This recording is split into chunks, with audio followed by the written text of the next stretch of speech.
সম্প্রতি বলিউডের দর্শকপ্রিয় তারকাদের মধ্যে অন্যতম হয়ে দাঁড়িয়েছেন টাইগার শ্রফ। কেননা এই তারকা তার কেরিয়ারে একাধিক চলচ্চিত্রে অভিনয় করার মাধ্যমে তার অনুরাগীদের মধ্যে আলোচনায় থাকেন। বাই দ্য ওয়ে, এই তারকা ভাগী চলচ্চিত্রে অভিনয় করার মাধ্যমে দর্শকদের কাছে বিশেষ খ্যাতি অর্জন করেন।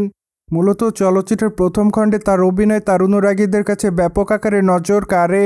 ঠিক এরপর একের পর এক ভাগী সিরিজের 3টি চলচ্চিত্র হয়েছে।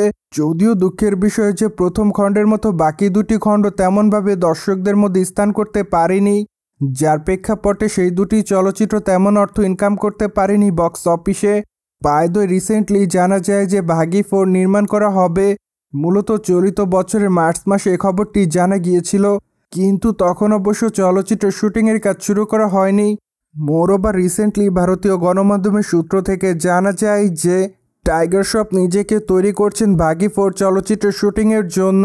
কেননা খুবই শীঘ্রই চলচ্চিত্র শুটিংয়ের কাজ শুরু করবেন এই তারকা। তাছাড়া 2025 সালে চলচ্চিত্রটি মুক্তি দেওয়া হবে বলে এমনটাই জানা যায়। ফলে ধারণা করা যাচ্ছে চলিত মাস থেকে চলচ্চিত্র শুটিংয়ের কাজ শুরু হতে পারে। মোরওভার চলচ্চিত্রটিতে টাইগারের বিপরীতে কে অভিনয় করবে তা অবশ্য এখনও জানা যায়নি, কিন্তু ধারণা করা যাচ্ছে এবার নতুন কোনো তারকাকে দেখা যাবে। যাই হোক, এখন শুধুমাত্র অপেক্ষার পালা, কেননা খুবই শীঘ্রই সকল বিষয়ের আনুষ্ঠানিক ঘোষণা দিবে নির্মাতারা সংশ্লিষ্টরা। অন্যদিকে টাইগার শ্রফকে সর্বশেষ বড় মিয়া ছোট মিয়া চলচ্চিত্র অভিনয় করতে দেখা যায়, কিন্তু দুঃখের বিষয় যে চলচ্চিত্রটি বক্স অফিসে তেমন অর্থ ইনকাম করতে পারেনি। কেননা বক্স অফিসে 2-3 দিন পর চলচ্চিত্রটি মুখ থুবড়ে যায়, যার প্রেক্ষাপটে বিগ বাজেটের এই চলচ্চিত্রটি তেমন অর্থ ইনকাম করতে পারেনি। মোরওভার চলচ্চিত্রটিতে টাইগার ছাড়া আরও অভিনয় করতে দেখা যায় অক্ষয় কুমারকে।